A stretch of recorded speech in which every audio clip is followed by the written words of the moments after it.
Bonjour, nous sommes les gentilshommes. Hello. Salut Connie. Salut Pascal, salut Dan. Salut Dan. les amis, tout va bien? Tout va super. Bienvenue dans ce nouvel épisode du podcast qui discute autour des relations entre les hommes et les femmes. C'est des questions qu'on se posait de notre côté et on s'est dit, au lieu de se les poser de notre côté, on va se les poser avec une invitée différente à chaque épisode. Et ça donne ce podcast que vous êtes de plus en plus nombreux à suivre et à écouter. Et nombreuses. Je vous en remercie et j'espère que ça continue. Donc aujourd'hui, on va aborder un sujet qui s'appelle, le sujet c'est la passion.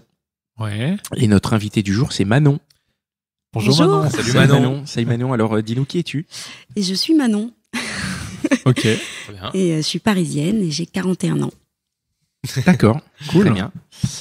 Et c'est parti, Connie. Ah oui, bien sûr. On se réveille. Oui, Manon, pour commencer, est-ce que tu pourrais nous raconter un peu ton histoire un peu personnelle autour de Et donc ce sujet. passionnelle apparemment. Et Personnelle donc et passionnelle. Une rencontre qui était une histoire passionnelle. J'avais 25 ans, donc c'était il y a quelques années, hier soir quoi. Et c'est une histoire qui a démarré avec pas mal on reviendra peut-être après sur les ingrédients, mais avec pas mal d'ingrédients qui, à mon avis, font le lit de la passion. C'est-à-dire qu'au départ, j'étais pas libre. Ensuite, quand je me suis séparée, j'étais dans une énergie de liberté, de qu'est-ce que je veux dans ma vie, nanana. Et j'ai rencontré un homme un petit peu plus âgé. On faisait le même métier, mais il se posait un peu comme un Pygmalion. Il y a eu une initiation sensuelle. Il y a eu une histoire secrète. Il y avait un côté comme ça. Voilà. Et cette histoire a pas été très longue en réalité, mais elle a merveilleusement bien démarré avec une sensation de fusion, d'intensité, d'absolu, où du coup moi je me sentais être comme jamais j'avais été, être femme aussi, à un âge où justement il y a peut-être un passage, je sais pas.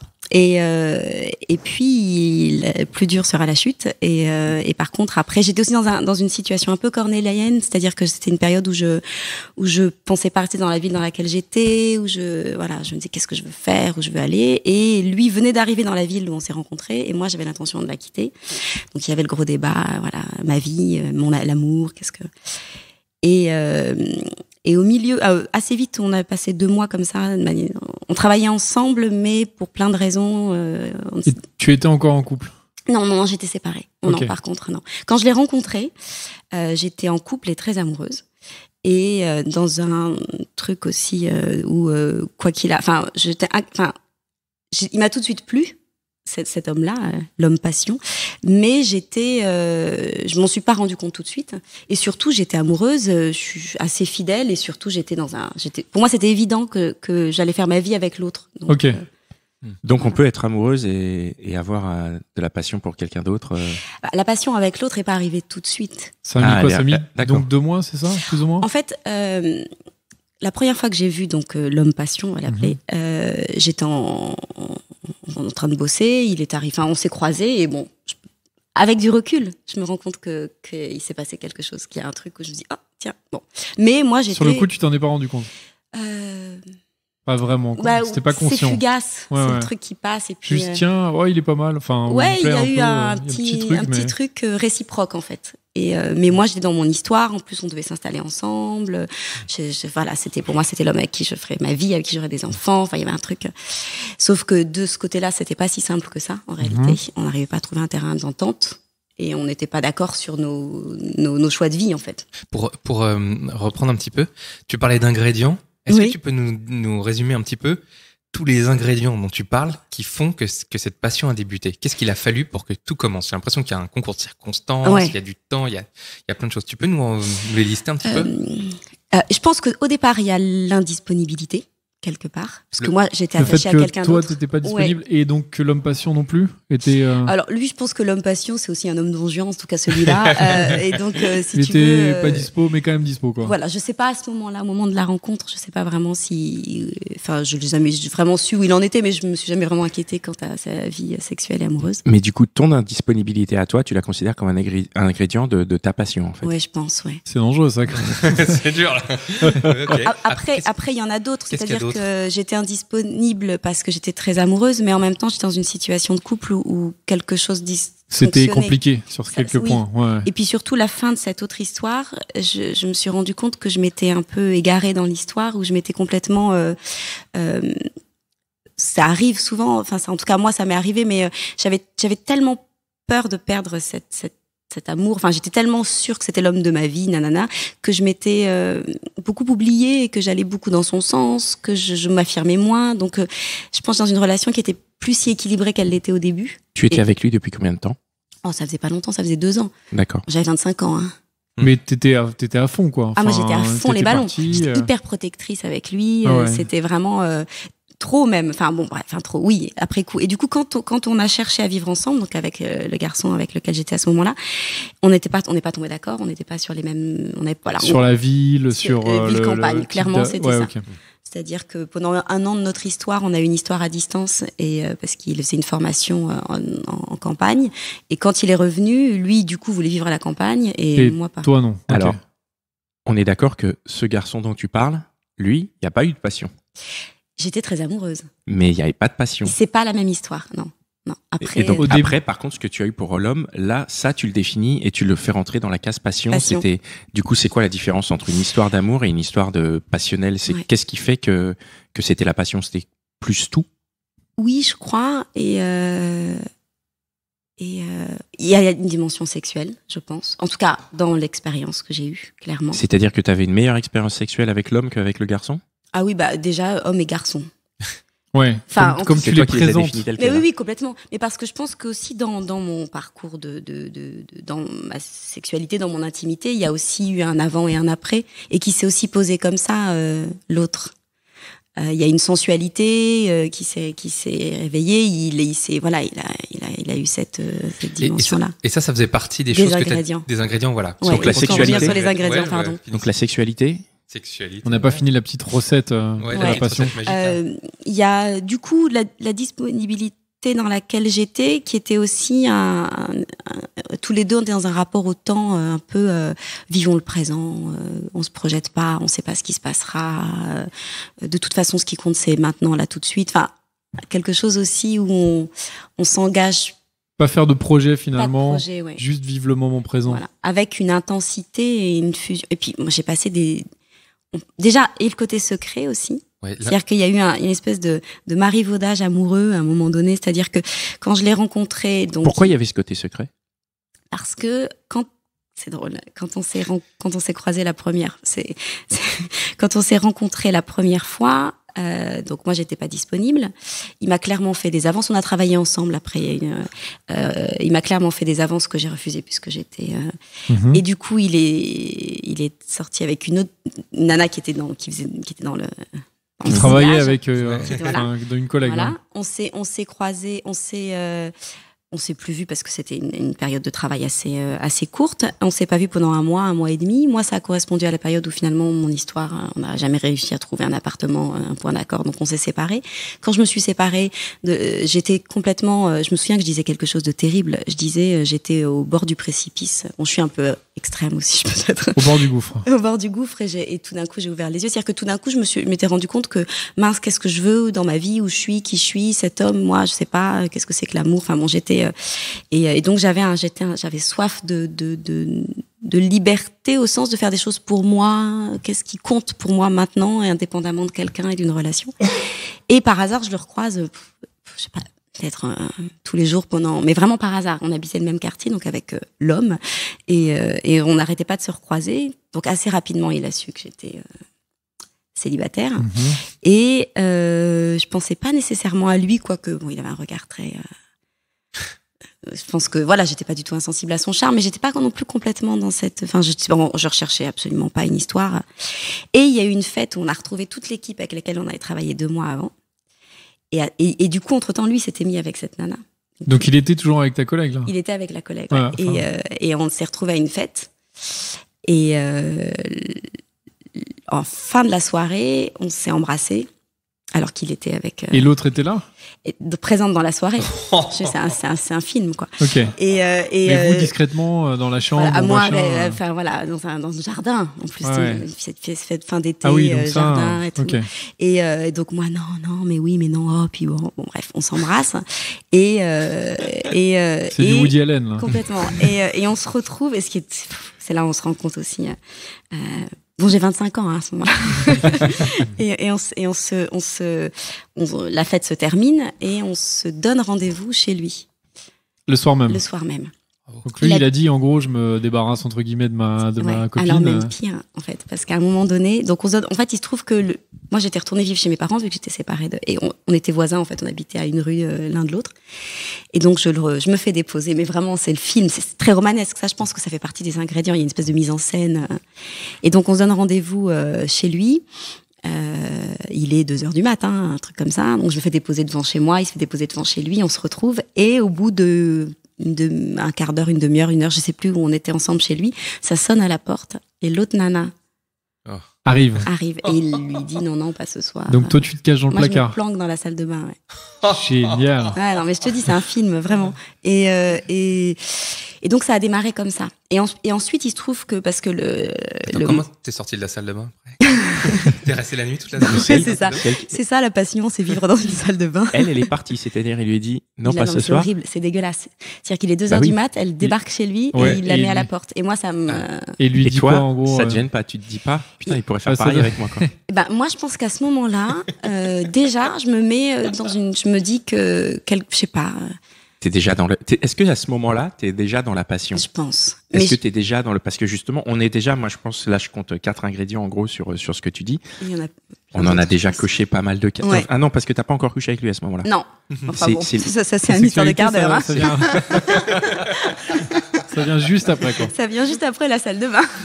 D'accord, mais du coup oui, j'imagine que ce genre de situation, un mélange d'impossible, de putain c'est pas le moment parce que avant c'est moi qui étais pas disponible, maintenant c'est toi qui l'es, on s'est rencontrés dans ce couloir, on s'est croisés et là maintenant c'est possible, mais il y a encore maintenant ou jamais. On est vraiment dans une construction narrative tu vois, avec le climax, avec c'est possible, mais non c'est plus possible, c'est possible, mais non on frappe à la porte et ça contribue. Donc à ce moment-là tu rentres dans la passion, tu penses que c'est à ce moment-là que ça se déclenche? Oui je pense et puis dans la salle de bain. Dans la salle de bain, tout est voilà. Il y a une grande salle de bain. Oui, et en plus ça a continué parce que en plus, donc moi je suis comédienne et je l'avais rencontré dans un stage qu'il animait.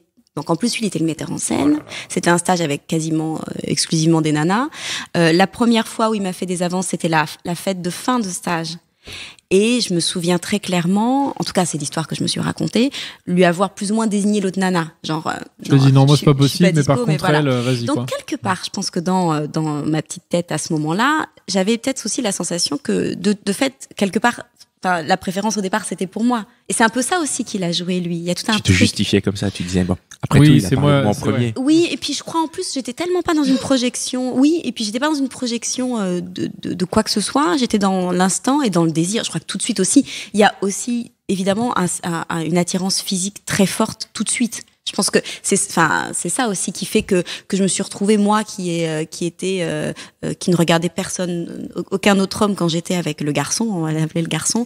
Je me retrouve 2 mois après dans un jardin à 1h du mat à rouler des pelles à un gars. Elles sont où toutes mes idées sur la fidélité et tout le tralala quoi. Il y a un côté coup de foudre un peu dans cette rencontre. Coup de foudre un peu décalé puisque du coup entre le moment où t'as le coup de foudre et le moment où tu ressens l'effet, il se passe 2 mois et entre temps t'as eu des chamboulements dans ta vie? Oui, mais je pense que le coup de foudre était dès la première fois que je l'ai vu. Sauf que déjà, en fait, je pense que quand on parle d'ingrédients, en tout cas, il y a eu tout le temps des impossibles qui ont... Est-ce que le temps est pas un ingrédient, encore une fois? Parce que du coup, tout le temps que tu ne passes pas avec la personne, du coup, ça te permet de créer un imaginaire là-dessus. Et quand tu le revois, tu projettes cet imaginaire que tu as créé et ça t'embarque un peu pour peu qu'il soit à la hauteur de ton imaginaire et que lui, il t'emmène encore plus loin. Ce qui est possiblement le cas avec on parle d'un maître de stage, donc de quelqu'un qui doit avoir une expérience pour certaines autorités. Alors, le temps a joué de différentes manières. Sans doute au départ, dans ce que tu dis, avant la salle de bain. Et après, ça a eu ça s'est vécu différemment parce qu'après, pendant quasiment 2 mois, j'ai passé toutes mes nuits chez lui. On était toujours dans quelque chose de secret parce que donc la petite équipe qui avait travaillé ensemble a monté un spectacle. Donc en fait, on montait un spectacle ensemble, on était le metteur en scène. Et il y avait cette autre nana qui, entre-temps, il l'avait quitté genre dès le lendemain ou quelque chose comme ça. Ouais, quand même. Quand même. Non, mais c'est bien. C'est élégant quand même. C'est très élégant. Il y en a qui auraient maintenu les deux. C'est ça, non. Là, par contre, moi, je pense que j'aurais pas... Mais elle a su après que vous étiez ensemble? Alors moi, je lui ai dit. Ok. Ouais. Moi, je lui ai dit... Tu lui as dit combien de temps après? Je lui ai dit... Le lendemain? Non, je lui ai dit une fois qu'on avait joué le spectacle.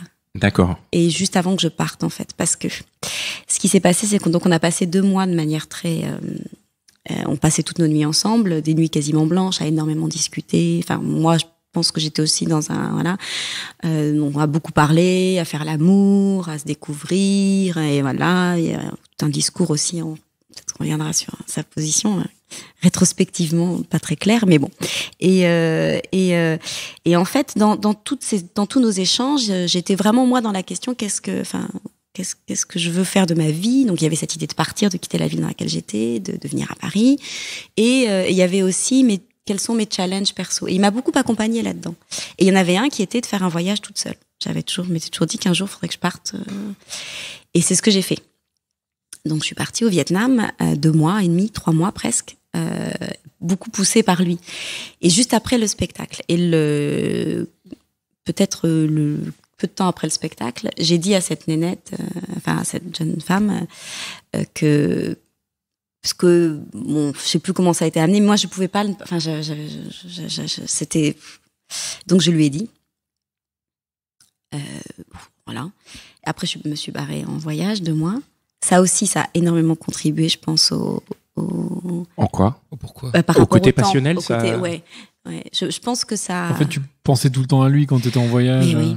Mais il est dans tous mes carnets de voyage. Je suis partie seule et en fait, je suis partie avec lui. Ouais. Et comme en plus, il y avait pas autant Internet, machin, etc. On s'est... Enfin, vous vous écriviez beaucoup moins. Pas du tout, en fait. Ah, pas du tout. J'ai eu quasiment pas de nouvelles. Là, pour l'émission, j'ai retrouvé les carnets pour regarder un peu ce que j'écrivais, pour essayer de me souvenir. Et c'est drôle parce que, effectivement, à un moment donné, je lui écrivais, mais sans lui écrire, quoi. À toi, quoi. Ouais. Et est-ce que, pour revenir dans ce dont on parle, la passion, est-ce que à ce moment-là, t'as conscience que c'est vraiment, parce que du coup, pour être au Vietnam comme ça, loin du type qui te fait vibrer, d'écrire des carnets où tu lui écris mais tu lui écris pas, est-ce que à ce moment-là, t'as conscience que t'es en train de vivre un truc fort? Donc t'as pas conscience de ta passion au moment où elle a lieu, en fait? Moi, je crois que le mot passion, je crois que d'autres l'ont mis. Après. Ouais. Après coup. Ouais. Sur le coup.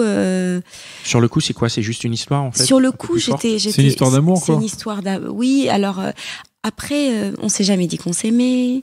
Quand je suis partie au Vietnam, il y avait un côté laissons la porte ouverte, vivons nos vies.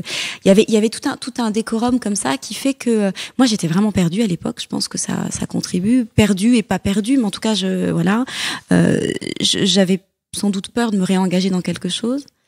On a eu des moments magiques, des excursions, des week-ends, des trucs où on était... mais en même temps, sans jamais nommer l'histoire et sans jamais se projeter. Est-ce que tu crois que lui, il se rendait compte les sentiments dans lesquels tu étais? Oui. Et il en a joué ou... Oui, je pense. Tu penses qu'il en a joué? Oui. En fait, j'ai un peu du mal parce que c'est l'après qui a été le retour du Vietnam qui a été assez. On y arrive. Faites le Vietnam, les gars. Il faut pas qu'on aille au Vietnam, quoi. Oui, c'est ça. Non, c'est génial. En quoi il pouvait en jouer? C'est un peu difficile à. Je pense maintenant, c'est l'analyse que j'en fais après, que c'est quelqu'un qui avait un rapport assez malsain finalement. Aux femmes et qui à un moment donné a besoin d'abîmer les choses, un rapport un peu pervers et donc il y a tout le début où il était dans je vais te faire découvrir des tas de choses. Après je pense qu'il était sincèrement amoureux et sincèrement tu lui plaisais vraiment, quoi. Oui, c'était pas. C'est pas il a pas fait semblant et d'ailleurs je pense que ça aurait pas été possible autrement. Ouais, je pense que ça aurait pas marché. Mais à un moment donné, rattrapé sans doute par son fonctionnement, ses démons, enfin je sais pas. Après, c'est un peu raccourci tout ça, hein. Et puis c'est venu rencontrer mes failles à moi, hein. Je crois que c'est ça aussi l'histoire. Je pense que ça fait aussi partie des ingrédients. C'est-à-dire qu'à un moment donné, il y a des fragilités et puis des voilà. Moi, je pense que j'étais dans une. Justement, à ton avis, qu'est-ce qu'il a vu chez toi? C'est de l'extérieur. Moi, je pense qu'il a vu la capacité d'abandon, et le tempérament assez absolu, et puis la grande fragilité affective, en tout cas du moment, et le grand besoin d'affection, le manque de confiance, cette fameuse réassurance. Ce qui est rigolo, c'est que ces ingrédients-là que lui voit, c'est pas du tout les mêmes que ceux que tu nous as décrits et de ton point de vue à toi. Il y a quand même un... Toi, tu parles de romanesque, d'interdit, tu vois, sexualité incroyable et tout ça. Et lui, il voit de la fragilité, il voit. Alors, on sait pas ce qu'il voit, mais est-ce que toi, tu penses qu'il voit? Tu vois. Ouais, puis se positionner en protecteur, en initiateur. Je me souviens c'est après coup, je me souviens qu'il m'a dit un truc que je trouve intéressant pour justement dans la relation, qui est très romanesque aussi. Il m'avait dit que j'étais un ange et qu'il s'en voulait de me pervertir. C'est quand même hallucinant, ce genre de choses. C'est-à-dire que pour lui, il te pervertit.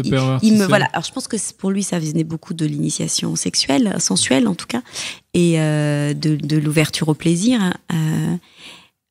un peu plus. Enfin voilà.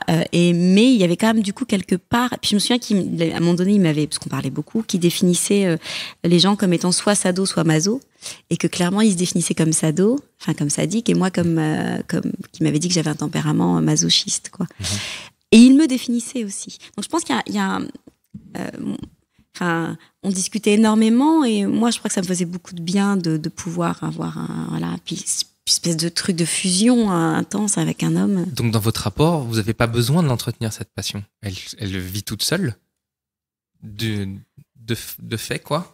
Je dirais que par rapport au temps, oui, parce que comme quand même ça n'a pas duré très longtemps, finalement toute cette période-là, elle a duré 2 mois et demi, 3 mois, et après c'est une histoire qui a duré 2 mois et demi. En tout, ça a duré 9 mois. Alors il faut quand même que tu nous racontes la fin de l'histoire pour qu'on puisse analyser un peu, où tu veux d'abord. Attends, je veux bien ça, et puis on arrive à la fin après, si tu veux bien. Mais je pense qu'on n'a pas eu le temps de. Enfin, elle s'est entretenue par le côté toutes ces petits trucs cornéliens, le côté secret, et puis moi je pense que je trouvais que cet homme était absolument extraordinaire, et que, enfin, il était tout, quoi. Il était beau, il était intelligent, on faisait le même métier, il me trouvait formidable. Enfin, il me valorisait énormément. Je me sentais exister sans doute comme rarement, en fait.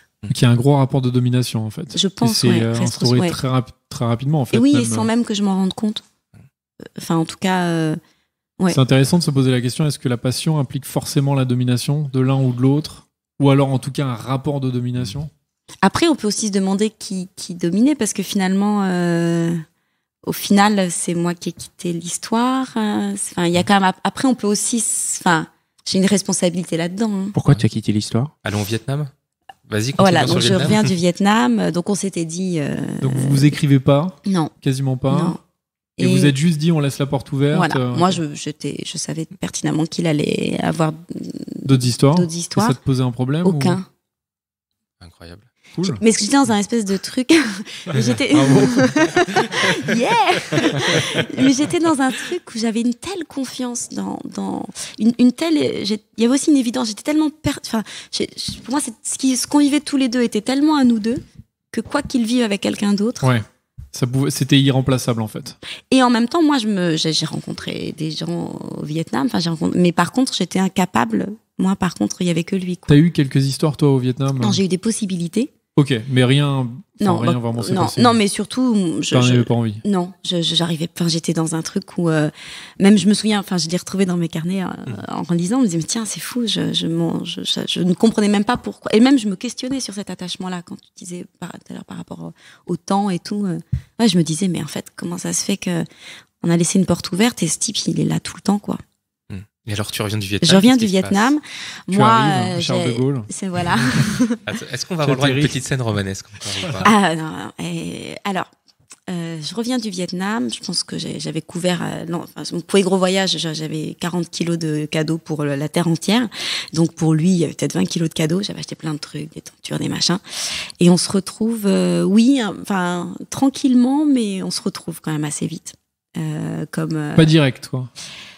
Je crois que je l'ai pas vu tout de suite en arrivant, peut-être 1 ou 2 jours après, mais je me souviens d'une balade où on marche tous les deux. Alors, comment ça va? Qu'est-ce que tu fais? Nanana. Puis bon, il y a plein de choses qui s'étaient passées en mon absence avec l'équipe, ils avaient créé une compagnie, ils avaient monté un spectacle. Et donc tout. ils te racontent et tout. Voilà, et puis assez rapidement on se retrouve.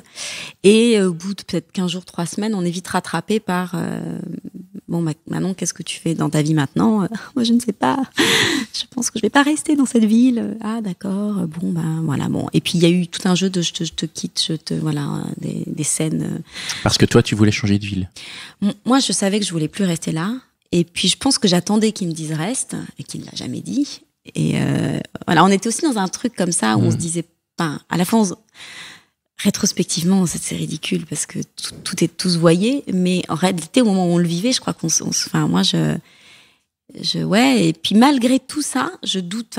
À la fois, je ne doutais pas de certains trucs, et en même temps, je doutais complètement véritablement de ouais, est-ce qu'il m'aime, j'étais aussi dans tous ces méandres-là. Donc en fait, une machine à questions, puis aussi, qu'est-ce que je vais faire dans ma vie, où est-ce que je vais habiter, qu'est-ce que je veux, nanana, nanana.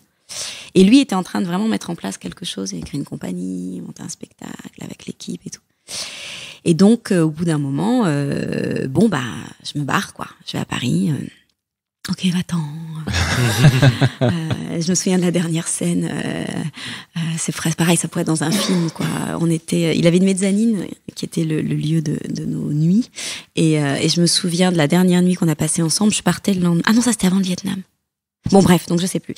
Et où il était ivre, tout nu, vraiment on dirait un film, quoi, avec se descendre une bouteille de vodka, à pas oser me dire les choses, enfin bon, à pas me dire reste, et puis bon, et moi à l'attendre, et puis on en avait reparlé quelques temps après, il m'a dit mais si, je te l'ai dit, mais non, tu me l'as pas dit, enfin bon. Et donc je pars voilà, je décide de faire ce que j'avais toujours voulu faire, c'est-à-dire venir à la capitale pour faire carrière. Et lui me dit ça va marcher, tu vas voir, tu vas revenir, tu es plus grande comédienne. Et en fait, très vite, j'arrive à Paris et puis je me dis mais qu'est-ce que je fais là? En fait. Pourquoi? Parce qu'il te manque? Parce qu'il me manque. Et puis je me souviens des copines, d'une soirée avec des copines, je leur raconte et elles me disent mais qu'est-ce que tu fous? Qu'est-ce que tu fous? Si ce type est si important, si t'as une histoire à vivre, reste avec lui et tout, vis ta vie. Qu'est-ce que c'est que ce truc pourquoi Donc t'étais encore dans la passion quand t'es arrivé à Paris, t'étais encore dans et puis entre-temps, j'avais dû, alors je sais plus le contenu, mais je sais qu'il y a tout un jeu de lettres, ça aussi, c'est de lettres croisées. Parce qu'on de vraies lettres. De vraies lettres, oui, à l'époque, avec un papier, un stylo et tout. Et je me souviens, j'ai écrit une lettre dans le train, puis j'en ai réécrit une autre 5 jours après, puis lui, bon bref. Il y a eu un système où il a pas eu les lettres au même moment. Et puis ça mettait toujours 2 jours, quoi, arriver. Et puis bon, après, voilà, entre ce qu'il, après, je sais encore une fois, c'est de mon point de vue, c'est mon souvenir, et finalement j'ai fini donc je faisais un non-stage à Paris et à un moment donné on se parlait pas, il y a eu ce jeu de lettres, je me souviens plus exactement au niveau du temps, peut-être au bout d'un mois ou quelque chose comme ça, où on s'était pas donné de nouvelles à part ces lettres, mais j'avais pas encore reçu les siennes, ou je sais pas s'il me l'en avait écrit, je sais plus. Donc je pense que moi j'avais envoyé des lettres assez contradictoires. Une qui lui disait je te regarderai toujours dans mon cœur, et l'autre qui disait mais je peux pas vivre sans toi. Enfin bon.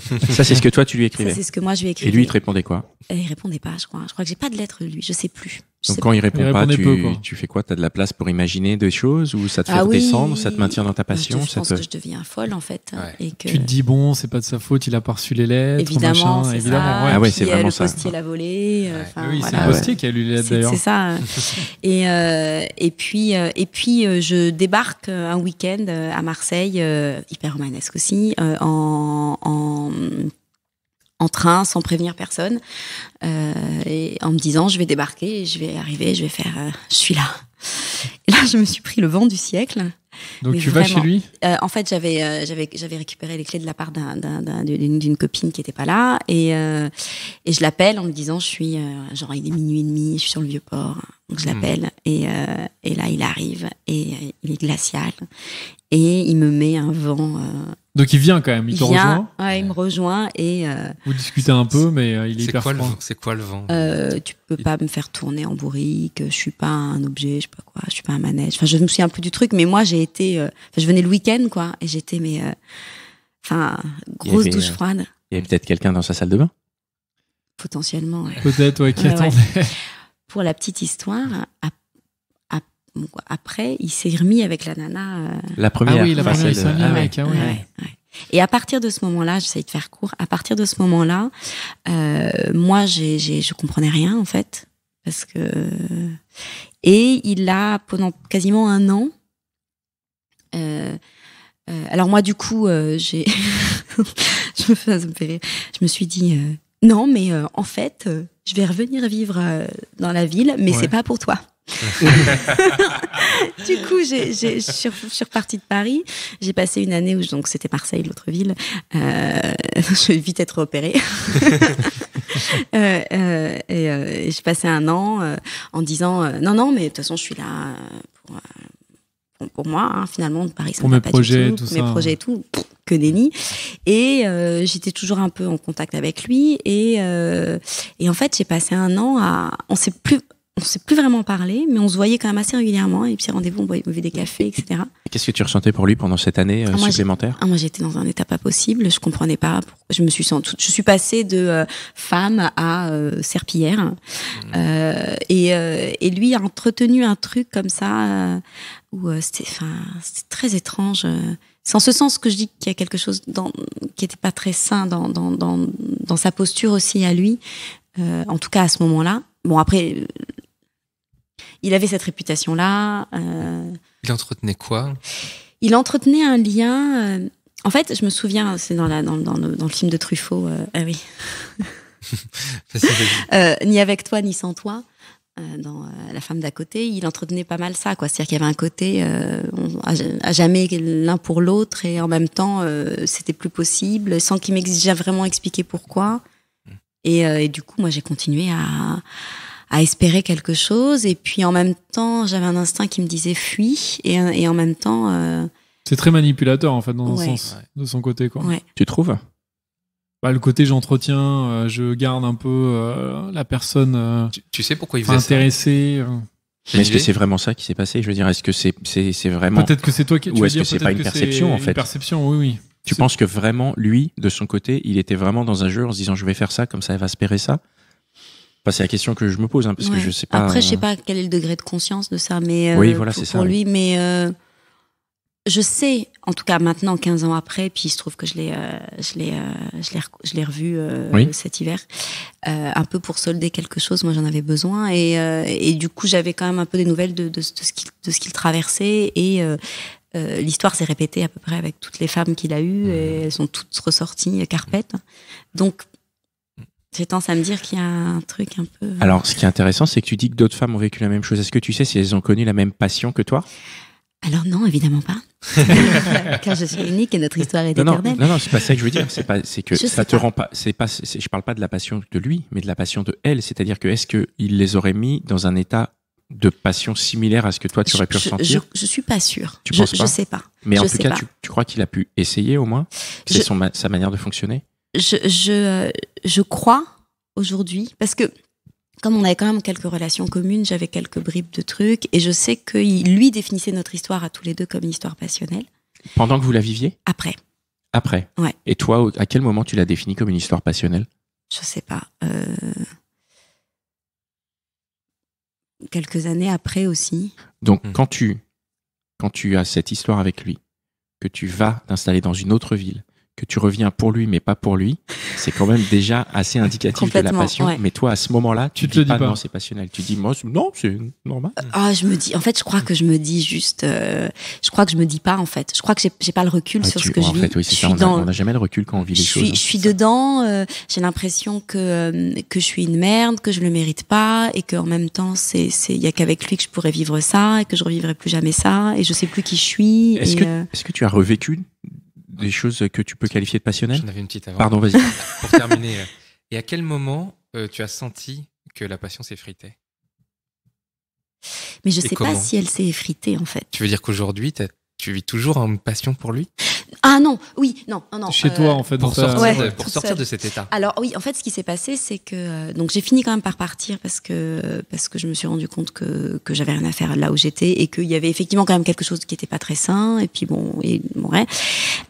Et pendant des années, je me suis rendu compte, mais pas tout au fil du temps, que quelque part j'entretenais l'air de rien, un lien invisible, aussi parce que j'avais des infos sur lui par-ci, par-là, et aussi dans cette espèce de mec un petit peu accroché quelque part, à la fois comme un idéal.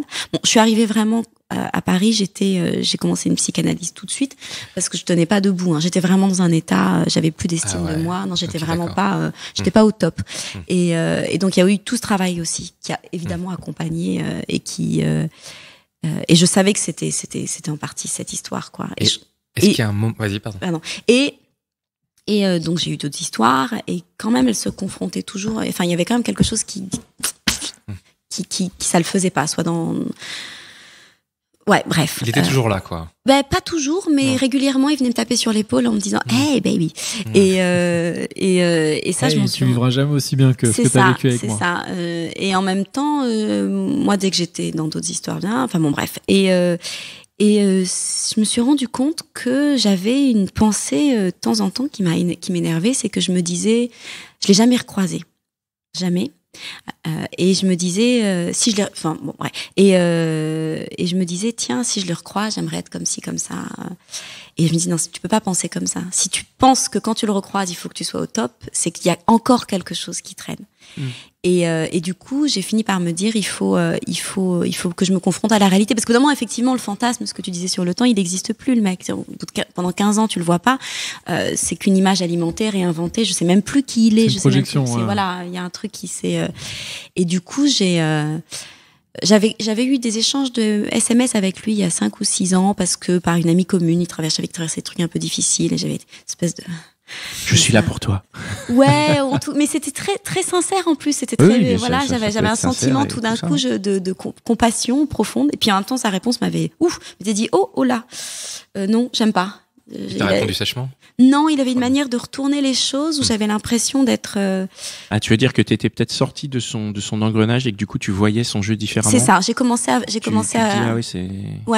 changé d'angle en fait. Ouais, j'ai commencé à tilter. Mais je pense que avant de partir de Marseille et d'arriver à Paris, j'avais déjà commencé à tilter sur des trucs. Et du coup, je l'ai revu je l'ai vu là, 15 ans après. On est allé boire un verre ensemble et j'avais besoin de tester... de me confronter à la réalité, puis de voir comment je serais moi en fait, comment j'allais réagir. Et alors, comment t'as réagi ? Alors c'est marrant parce que j'ai eu l'impression d'avoir en 2 heures soldé l'histoire et revécu presque. C'est-à-dire que je suis arrivée, bon j'étais très très très stressée. En même temps je disais c'est bien, faut oser le faire. J'en ai besoin pour moi. Je le faisais pour moi. J'étais un petit peu en réserve, un peu méfiante. Super, on s'est pas vu depuis longtemps, c'est formidable, qu'est-ce que tu dis, etc. Je retrouve un visage que j'avais oublié. Je me dis mince, finalement il est encore beau. J'ai des amis qui m'ont dit qu'il avait morflé, mais pas tant que ça, bref. Et c'est horrible. J'espère quand je vais le revoir, il aura une jambe de bois. Ouais, voilà, une cicatrice sur la gueule, quoi. Mais ouais, malgré tout, il y avait un petit côté. Et puis en fait, je sais pas, ça s'est pas passé dans les mots. C'est-à-dire qu'au bout d'un moment dans la discussion, je me suis vue moi changer. C'est-à-dire que j'ai vu que malgré moi, même physiquement, j'essayais de... C'est comme si j'essayais, je sais pas, il y avait un truc qui était pas, voilà.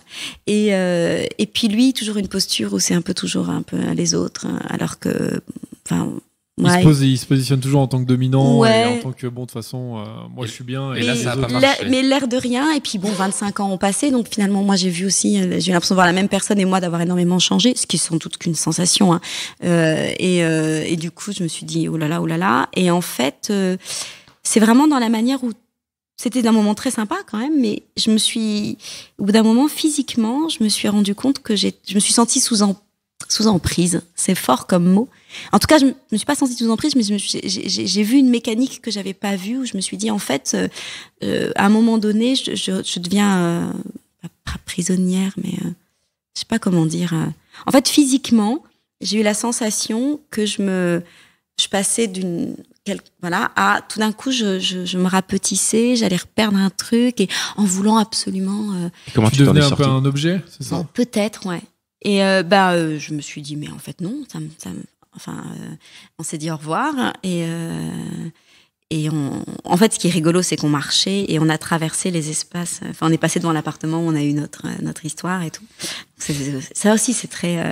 C'est la manière dont je le raconte aussi, hein. Mais et en fait, après, je me suis dit, ok. En fait, j'ai compris qu'il y avait quelque chose dans ce lien qui aurait pu être je pense que ça peut se transformer en quelque chose de positif, mais ça n'a pas été le cas. En tout cas, pas avec nos personnalités et pas avec la sienne. Je me suis dit, ah ok, d'accord, je comprends. Et je comprends pourquoi j'ai eu raison de me barrer. Et je comprends pourquoi cette histoire, elle est vraiment terminée. Ok. T'as réussi à mettre un point final finalement à l'histoire, dans un sens. Faut finir. Le fait de le voir. On a encore des questions. Non. Moi, Enfin, j'en ai encore 8 millions, mais j'en ai une petite, moi, juste on est pour plus dans le finir. format, quoi. Est-ce qu'avec le recul, tu penses que ça a été de l'amour ou pas du tout? C'est bien. Je pense qu'il y avait de l'amour. Enfin, en tout cas, après l'amour, ça a plein de visages, mais oui, en tout cas, je sais pas. Et après, c'est une question compliquée. De toute façon, C'est une question très compliquée, je trouve. Parce qu'en fait, à la dès le dernière moment où tu as du avec- recul, je pense que dès le moment où tu as du recul, tu n'as plus du tout le même point de vue. Non. Donc en fait, l'amour, Ouais. c'est vraiment quelque chose sur lequel tu ne peux pas avoir réellement de recul. Ouais. Et, enfin bon, après, c'est encore un autre sujet. Après, ce qui est et on sûr, pourra c'est en que c'était pas un discuter, quoi. terrain c'était pas un terrain constructible et qu'aujourd'hui, c'est pas ce qui m'intéresse. Et je l'ai vécu, j'avais besoin de le vivre, mais il y a quelque chose de déséquilibré quand même dans la relation. Ça Là, veut pas je dire qu'il y a pas un sentiment amoureux, mais Là, je joue beaucoup. T'avais 25 ans, comme Bah tu oui. dis. Et je pense qu'à cet âge-là, t'es ouverte à ça, quoi. Bon, après, en vrai, je pense qu'à tout âge, t'es ouverte à ça. Ouais. Mais en tout cas, à 25 ans, c'est peut-être une des premières passions que tu as. Et du coup, c'est facile de s'embarquer, Ah oui. de se laisser embarquer, de s'embarquer soi-même. je Je pense qu'on va conclure là-dessus. Non, t'avais Tu quelque chose à réponds dire? oui, non.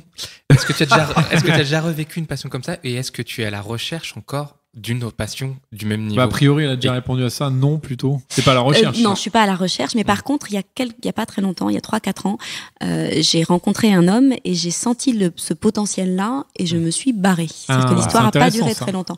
C'est-à-dire que je me suis dit, potentiel passionnel tordu, non Bibi, on va aller ailleurs. C'est intéressant. Bien. Merci. Merci. Bon, on va finir. Hein, c'était un épisode un peu long. Bah, Merci super, beaucoup pour. ça me fait un super scénario, en tout cas, merci. pour un futur Oui, film. c'est ça. Exactement. Appelez-moi ce super pour les témoignage. dialogues. Je pense qu'on va pouvoir en faire un film bien français.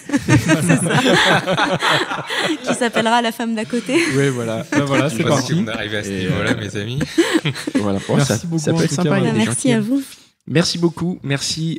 Et ben c'était un épisode. Merci. Un épisode de Quand plus. il faut finir Non, mais- vite, là, tu te dis merde. C'est dur de ressortir de l'épisode. Merci à vous de nous écouter. Merci à vous tous d'être là encore. Dan, Connie, Mitch. Merci à Binge Audio et toute l'équipe qui nous soutient et nous supporte. Hein, Joël, Gabriel, Camille, David. Et comme il faut finir vite, je dis tous les noms. Qui nous supporte, ouais. On se retrouve dans un nouvel épisode. N'hésitez pas à nous laisser 5 étoiles sur iTunes, à nous laisser des commentaires sur iTunes et sur Facebook et à nous contacter via Facebook si vous avez des choses à raconter, si vous voulez réagir. participer. Si vous voulez participer, c'est Dan qui répond au Facebook. On répond, on est très assidus, on est là. Merci vraiment de nous écouter. À bientôt, ciao. À bientôt. Merci Manon. Merci.